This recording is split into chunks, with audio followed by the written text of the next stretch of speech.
कोल्हापुरातील भाजपचे खासदार धनंजय महाडिक यांनी लाडकी बहीण योजनेसंदर्भात महिलांच्या विषयी आक्षेपार्ह विधान केलं होतं। या वक्तव्यावरून उत्तर देताना ठाकरे गटाचे पक्षप्रमुख उद्धव ठाकरे यांनी धनंजय महाडिक यांच्यावर कोल्हापूरचा एक मस्तवाल मुलगा लाडक्या बहिणीचे बापाचे पैसे देतो काय त्याच्या पेटकात लाथ घाला अशा शब्दात टीका केली आहे। एक मस्तवाल त्यांचा माणूस काय नाव त्याचं महाडिक मुन्ना महाडिक तो उद्दामपणाने सांगतोय। आता इकडे माझ्याकडे माता भगिनी आल्या, तुम्ही घाबरू नका, तुमच्या केसाला सुद्धा हात लावणार नाही, एवढी हिंमत करेंची हात लागला तुमच्या केसाला तर हात फेकून टाकेल तुमचा। तो मस्तवालपणाने सांगतोय की अरे महाविकास आघाडीच्या सभेला जाणाऱ्या महिलांचे फोटो काढा, पैसे इथून घ्यायचे आणि सभेला तिकडे जायचं। मुन्ना तुझ्या काय बापाचा पैसा देतोय? बापाचा पैसा वाटतोस का? या महिला काय तुमच्या नोकर नाहीये? या महिला म्हणजे माझ्या महाराष्ट्रातल्या सुपुत्रांच्या माता आहेत। या मातांचा अवमान करण्याची हिंमत तुमची होत असेल तर तुमच्या पेकाटात या निवडणुकीत लाथा घालायच्या नाही तर दुसरं काय घालायचं?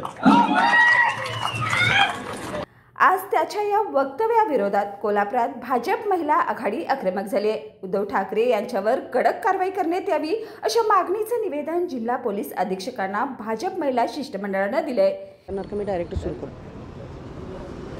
वाशिम या ठिकाणी विधानसभा 2000च्या प्रचारार्थ उद्धवजी ठाकरे यांनी सभा घेतली आणि त्या सभेमध्ये त्यांनी अतिशय निंदनीय असं वक्तव्य आदरणीय खासदार धनंजय महाडिक साहेब यांच्या विरोधात बोलले। त्यांनी अशा पद्धतीने वक्तव्य केली की हात मोडले जातील किंवा प्रजेला जनतेला सुद्धा एक हिंसक वळण घ्यावं असा आदेश देण्यात आला की तुम्हीच लोकांनी आता अशा पद्धतीनं कमरेमध्ये लात घालून तुम्ही त्यांना निवडणुकीमध्ये त्याची शिक्षा दिली पाहिजे अशा पद्धतीची वक्तव्य केली। त्याबद्दल सर्वप्रथम मी एक महिला म्हणून, महिला जिल्हाध्यक्ष म्हणून आणि आमच्या सर्वच महिलांच्या वतीने मी सर्वप्रथम त्यांचा जाहीर निषेध करते।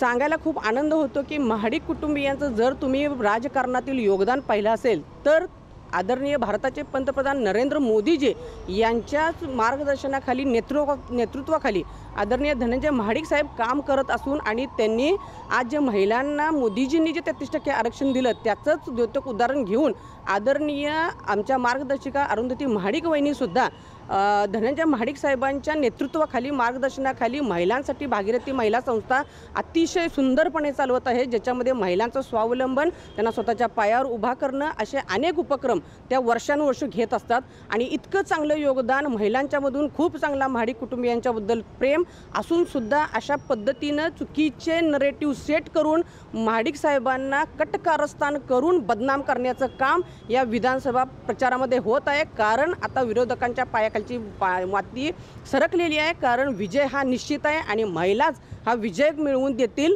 आणि महिला मान सन्मान नक्कीच। आणि जे खासदार साहेबांनी वक्तव्य केलं त्याच्याबद्दल त्यांनी दिलगिरीसुद्धा व्यक्त केली होती, तरीसुद्धा अशा पद्धतीनं खोटे नरेटिव्ह सेट करून त्यांच्या विरोधात कटकारस्थान करण्याचं काम सुरू आहे। अशा पद्धतीच्या अतिशय तीव्र भाषेमध्ये त्यांनी जे वक्तव्य केलं त्याच्याबद्दल आम्ही फक्त लोक अशा पद्धतीची निदर्शनं करणार नाही। कारण तुम्ही जर बघितलं असेल तर अलका लांबे यांनी कुठंतरी हिंदीमध्ये 2 शब्द टाकून कुठंतरी प्रसिद्धीसाठी तुम्ही जर त्यांचं निवेदन बघितलं असेल तर त्याच्यामध्ये कुठलाही पुरावा प्रूफ झालेला नाही, तरीसुद्धा साहेबांच्यावर कायदेशीर कारवाई आम्ही करू अशी वक्तव्य फक्त उडवाउडवीची करून कुठंतरी प्रसिद्धीसाठी अशा पद्धतीचे वक्तव्य करत आहेत। तर असलं यापुढे कोल्हापूरच्या महिला कधीही सहन करणार नाहीत आणि म्हणून आमच्या सगळ्या कोल्हापूर वासियामधील सगळ्या महिलांच्या वतीने आम्ही अशी मागणी करत आहोत की अलका लांबे तसेच उद्धवजी ठाकरे यांच्या विरोधात जेवढ्या जास्तीत जास्त कठोर कारवाई करता येईल तेवढी त्यांनी करावी आणि ती होत नाही तोपर्यंत आम्ही सुद्धा गप्प बसणार नाही। यावेळी भाजपच्या महिला पदाधिकारी मोठ्या संख्येने उपस्थित होत्या।